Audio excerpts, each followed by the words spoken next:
frankly, the risk of something bad happening to me, of even literally being shot, is quite significant. Musk a acheté Twitter au pire moment possible.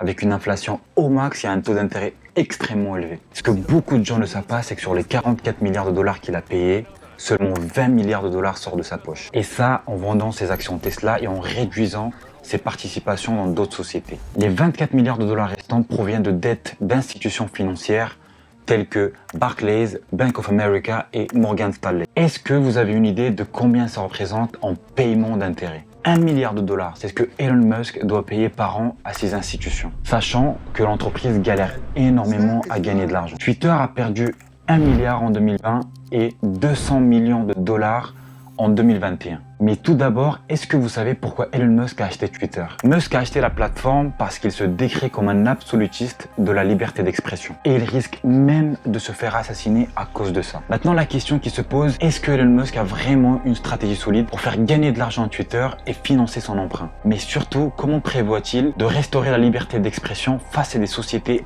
politiquement correctes? On est le 27 octobre 2022. Le rachat de Twitter est confirmé. Elon Musk s'est nommé PDG ou Chief Tweet comme mentionné sur sa page Twitter. Cependant, la première semaine a été très chargée depuis qu'Elon Musk a pris le contrôle de la plateforme. Le PDG de SpaceX et Tesla n'a pas perdu de temps pour se mettre au travail. Il a viré les 9 membres du conseil d'administration pour devenir l'unique administrateur. Le plus controversé, c'est qu'il a viré plus de la moitié des employés de Twitter, soit plus de 3700 emplois. Ce qui n'était pas prévisible, c'est qu'après sa prise de contrôle, il a retiré Twitter de la bourse. Son objectif est d'en faire une société qui est totalement indépendante aux fluctuations financières, suite aux nombreuses promesses qu'il a fait à ses utilisateurs. L'offre pour le rachat de Twitter a commencé à la mi-avril, lorsqu'il a fait une offre initiale de 44 milliards de dollars. Selon un dossier réglementaire, 24 milliards de dollars proviennent de dettes d'institutions financières très connues comme Barclays, Bank of America et Morgan Stanley, et paiera environ 20 milliards de dollars en capitaux propres, forcément en vendant ses actions Tesla et d'autres compagnies, ce qui signifie que le paiement d'intérêt représente environ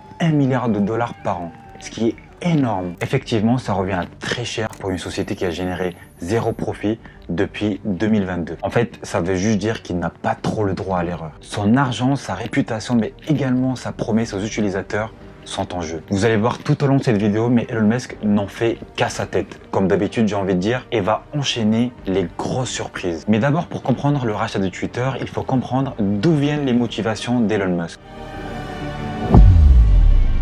Musk partage ses raisons de faire l'offre lors d'une conférence TED en avril dernier. I think it's very important for there to be an inclusive arena for free speech. On sait tous que c'est un sujet hyper sensible, surtout aux États-Unis, qui a fait couler beaucoup d'encre et de sang. Mais il a déclaré que la suspension de Donald Trump était une mauvaise décision. Et tout le monde se demande si l'ancien président serait de retour sur Twitter. Il a même dit que s'il recevait $1 à chaque fois que quelqu'un lui demande si Donald Trump allait revenir sur l'application, Twitter allait faire d'énormes profits. Ça va faire beaucoup d'heureux chez les républicains, ça c'est sûr. Beaucoup de ceux qui sont considérés comme conservateurs avaient le sentiment d'avoir été injustement ciblés par la plateforme. Et c'est un combat qu'Elon Musk a décidé de mener sans trop penser aux conséquences. D'ailleurs, même le fameux psychologue Jordan Peterson a vu son compte Twitter suspendu à cause de son article sur l'acteur transgenre Elliot Page, anciennement Elle Page. Jordan a déclaré The suspension will not be lifted unless I delete the hateful tweet in question, and I would rather die than do that. Et Musk répond à sa fille que toute personne ayant été suspendue pour des raisons mineures et douteuses sera libérée de la prison de Twitter. Mais tout comme ses ambitions pour ses sociétés SpaceX et Tesla, il a des projets bien plus importants pour la plateforme. Musk a interrogé les gens pour leur demander s'ils voulaient ramener Vine, l'une des applications les plus populaires des années 2000, que Twitter a désactivé en 2016. Il en a parlé comme étant un potentiel concurrent de TikTok. D'ailleurs, pourrait-on voir des créateurs monétiser leurs vidéos sur Twitter? Après tout, tous ces plans reposent sur une bonne ingénierie. Il aurait envoyé les meilleurs ingénieurs de Tesla pour inspecter le code de Twitter et évaluer les besoins de la société. Et ça tombe bien parce que Twitter est rempli de faux comptes et de spam. Elon Musk renonce finalement à racheter Twitter. Le patron de Tesla et SpaceX accuse le réseau social de ne pas avoir été transparent sur le nombre de faux comptes présents sur la plateforme. Mais pour Musk, Twitter peut créer beaucoup de valeur. Il veut en faire un accélérateur de la création, l'application de tout. Il y a des spéculations selon lesquelles il veut reproduire le succès de WeChat, qui est essentiellement devenu l'application de tout en Chine. Ok, on a bien vu qu'Elon Musk a beaucoup d'ambition pour Twitter, mais pour le moment, ça reste une société qui génère zéro profit et qui est vouée à la faillite dans pas longtemps.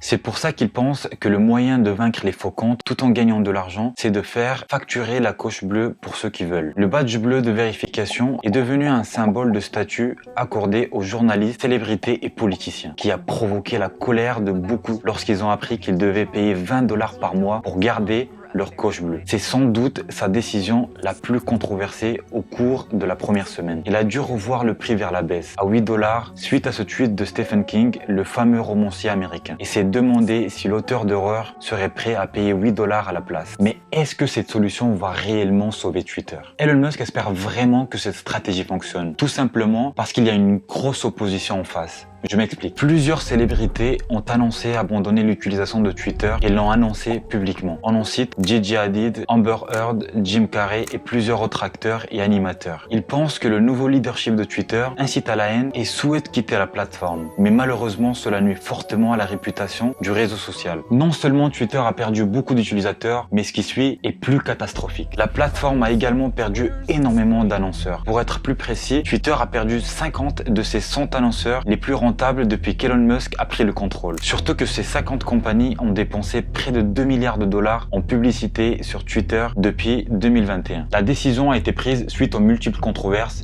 et le rétablissement de comptes d'extrême droite comme Donald Trump. D'ailleurs, la fameuse société pharmaceutique Eli Lilly & Co a cessé de diffuser des publicités sur Twitter le lendemain du jour où un compte ayant la coche bleue et se faisant passer pour la société a tweeté « Nous sommes ravis d'annoncer que l'insuline est désormais gratuite ». Suite à ça, Elon Musk a décidé de revoir sa stratégie sur les badges bleus de vérification et a récemment tweeté sa nouvelle démarche. Coche dorée pour les entreprises, grise pour les gouvernements et bleue pour les particuliers, célébrités ou non. Douloureux mais nécessaire. Et encore pire, Elon Musk a annoncé sur Twitter qu'Apple a menacé de retirer Twitter de l'App Store sans donner aucune raison. Il a dû rencontrer le PDG d'Apple, Tim Cook, pour en discuter et dit « Bonne conversation entre autres, nous avons résolu le malentendu concernant la suppression potentielle de Twitter de l'App Store. » Et le rachat de Twitter par Elon Musk n'a pas eu que des répercussions négatives sur la plateforme, mais également sur ses autres sociétés. En avril, la valeur d'une part de Tesla était encore de 380 $. Mais dès l'annonce du projet de rachat de Twitter, l'action Tesla avait chuté à 224 $. Et aujourd'hui, l'action de Tesla vaut 173 $ parce que Twitter va au plus mal. Preuve que le destin de ces deux sociétés est extrêmement lié. Beaucoup de coups durs se succèdent suite à ce rachat. C'est peut-être le prix à payer pour instaurer la liberté d'expression. Il risque jusqu'à se faire assassiner comme annoncé dans un chat audio de 2 heures dans Twitter Space. Il dit « Le risque que quelque chose de grave m'arrive ou même que je me fasse littéralement tirer dessus est assez important. » C'est extrêmement triste d'en arriver là, mais Elon Musk semble également gagner beaucoup de points positifs. Les utilisateurs ont commencé à remarquer beaucoup de changements sur la liberté d'expression et en sont très contents. On l'aperçoit également quand la Maison Blanche s'est vantée que les personnes âgées bénéficient de la plus forte augmentation de la sécurité sociale en une décennie grâce à Biden. Les fact-checkers ont souligné que c'était parce que l'inflation était la plus élevée depuis des décennies. La Maison Blanche a ensuite supprimé le tweet. Ou suite à la suspension de Kanye West suite à ses propos haineux et son admiration pour Hitler. Every human being has something of value that they brought to the table, especially Hitler.